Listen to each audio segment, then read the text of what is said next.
오늘 본문은 예수님께서 사도라 불리우는 12제자를 파송하시면서 기본적인 지침을 주시는 내용입니다. 예수님은 12제자를 파송하시면서 선교 전반에 대한 지침을 주시는데, 먼저 5절, 6절은 선교의 범위입니다. 예수님은 12제자에게 이방인의 길로 가지 말고 사마리아 사람들의 마을에도 가지 말고 이스라엘 집에 잃어버린 양에게로 가라고 하십니다.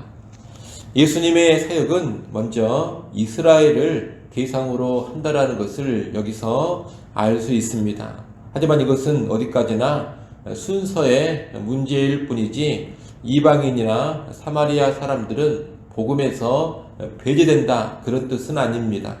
마태복음에 보면 예수님은 이방인 지역으로도 가십니다. 그리고 마태복음 맨 뒤에 보면 예수님은 제자들을 세상의 모든 민족을 향하여 파송하십니다. 다만 아직은 이스라엘을 우선적인 선교의 대상으로 삼고 있는 겁니다. 구원 역사의 관점에서 복음의 대상은 먼저는 이스라엘, 유대인이고 그 다음이 이방인인 것입니다. 7절, 8절은 사역의 내용입니다. 사역의 내용은 전파와 치유입니다. 제자들은 천국 하나님 나라가 가까이 왔음을 전파해야 합니다. 그리고 병자를 고치고 죽은 자를 살리며 나병한 자를 깨끗하게 하고 귀신을 쫓아냄으로써 천국 하나님 나라의 회복의 역사를 보여줘야 합니다. 특히 제자들은 이 회복의 사역, 치유 사역을 감당하면서 대가를 받지 않아야 합니다. 제자들에게 주어진 치유의 능력은 자기들의 노력으로 획득한 것이 아닙니다. 자기들 것이 아니라는 겁니다. 그것은 예수님으로부터 거저받은 선물입니다. 그렇기 때문에 거저 줘야 합니다. 그 능력을 행해서 사적인 이익을 얻으려고 해서는 안 된다는 겁니다. 제자들은 철저히 복음 사역에만 집중해야지 다른 관심사, 이익 같은 것으로 인하여서 그 사역의 순수성을 흐려서는 안 된다는 겁니다. 9절, 10절은 제자들이 사역할 때 의지해야 될 대상입니다. 예수님은 파송되어 가는 제자들에게 보이지 않는 하나님을 전적으로 신뢰할 것을 명하십니다. 전대, 배낭, 샌들, 지팡이와 같은 것들은 여행하는 사람들에게는 반드시 필요하다고 여겨지는 물품들입니다.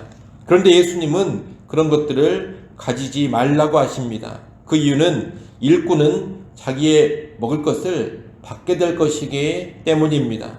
복음 사역을 감당할 때 주인 되신 하나님께서 복음의 일꾼들인 제자들의 삶을 확실하게 책임져 주신다는 겁니다. 제자들은 복음을 전해 하나님을 믿고 섬기도록 선포해야 할 뿐만이 아니라 하나님의 주권적인 돌보심을 전적으로 신뢰하며 살아가는 그런 믿음의 삶에 있어서도 본이 되어야 하는 겁니다. 이런 삶을 사는 제자들을 통해서 복음은 더욱더 효과적으로 전파될 것입니다. 11절부터 15절까지 말씀은 제자들의 사역에 대한 반응과 그 결과를 말하고 있습니다. 제자들은 한 마을에 들어갔으면 다른 마을로 이동하기까지 그 마을에 합당한 사람의 가정에 머물러야 합니다. 합당한 사람이란 복음을 받아들이는 가정을 의미합니다. 제자들은 여러 가정들의 환경이나 경제력을 비교하면서 더 좋은 것을 선택하면 안 됩니다. 하나님 나라의 복음을 영접한 가정으로 들어가서 그 마을의 사역이 마무리될 때까지 그 한 집에 계속 머물러야 합니다. 사역하는 도중에 더 좋은 가정이 생겼다고 해서 옮기면 안 됩니다. 이 모습은 안락함이나 좋은 대우에 연연하지 말라, 그런 의미도 담고 있는 겁니다. 제자들은 합당한 집에 들어가면 그 집에 평화를 빌어야 합니다. 평화를 비는 것은 예수님 안에서 시작된 하나님 나라의 복음적인 인사라고 말할 수 있겠습니다. 만일 그 사람의 집이 제자들이 빈 이 평안에 합당하다면 평안이 그 집안에 임할 것입니다. 하지만 합당하지 않다면 제자들에게로 그 평안이 돌아오게 될 것입니다. 14절, 15절은 부정적인 반응에 대한 대처입니다. 제자들이 전하는 복음 앞에는 영접과 거부라는 반응이 나타날 것입니다. 영접과 거부가 제자들의 책임이 아닙니다. 복음 앞에 당연히 나타나는 반응일 뿐입니다. 제자들이 잘 전한다고 해서 영접이 있고 잘못 전해서 거부의 반응이 나타나는 그런 게 아니라 복음 앞에 사람들은 자연스럽게 이 두 가지 반응을 보인다는 겁니다.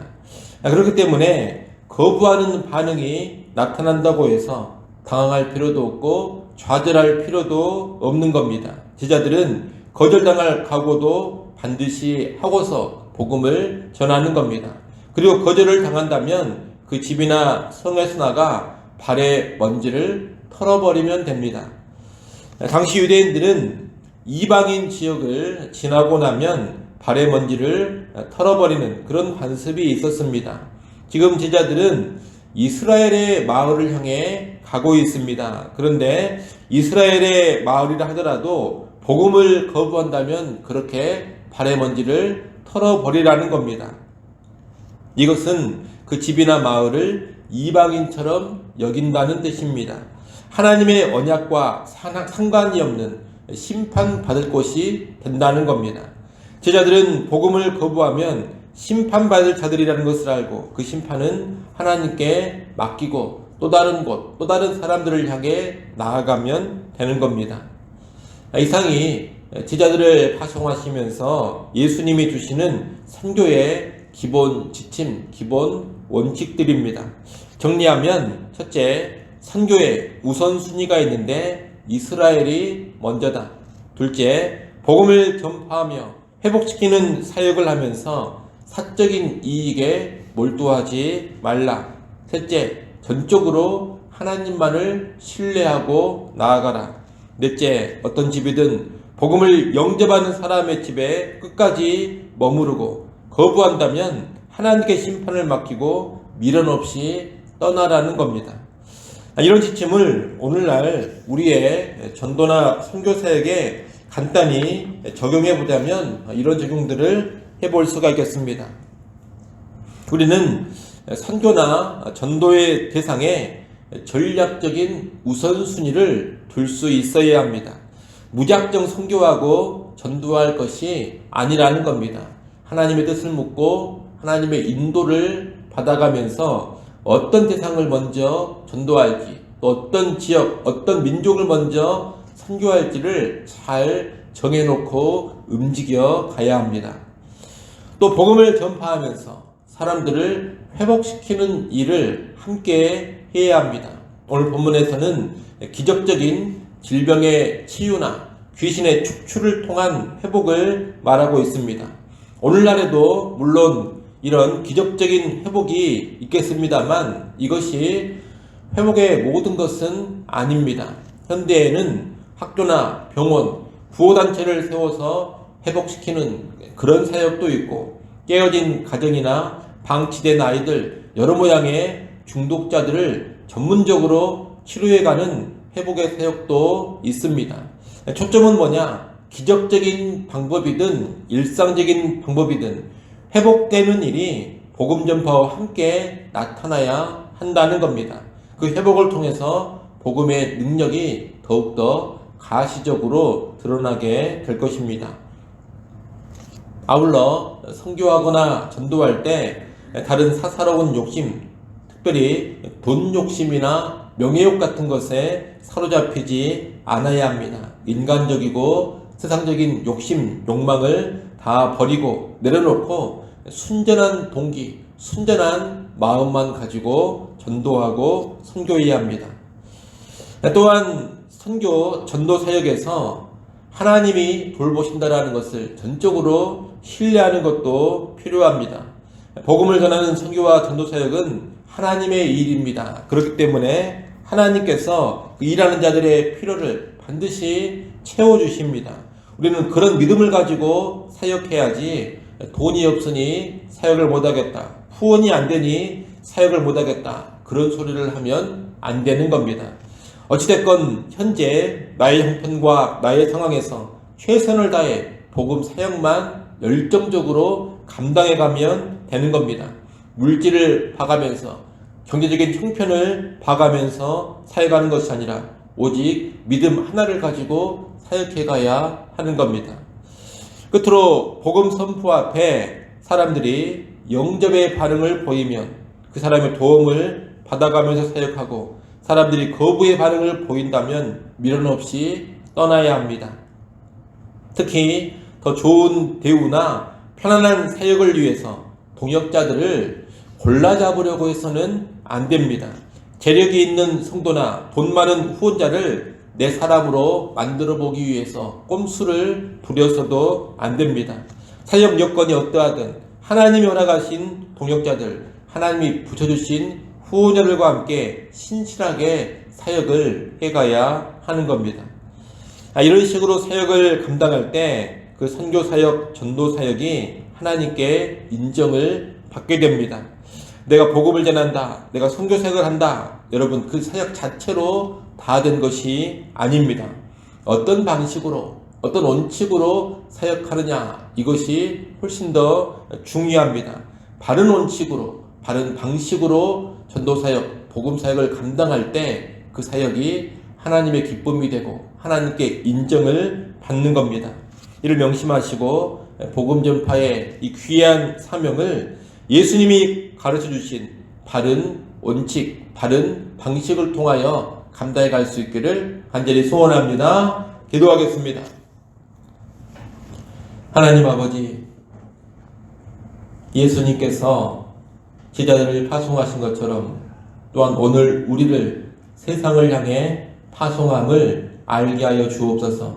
이 막중한 파송을 받고 이제 복음의 사역을 감당해야 할 터인데 우리의 생각, 우리의 방법으로 감당하는 것이 아니라 예수님이 가르쳐 주신 그 원칙과 그 방식을 따라 바르게 감당케 하여 주옵소서. 내가 전도할 때, 또 우리 교회가 복음을 전하고 선교를 감당할 때 반드시 성경의 원칙을 따라 바르게 감당해 가게 하여 주옵소서.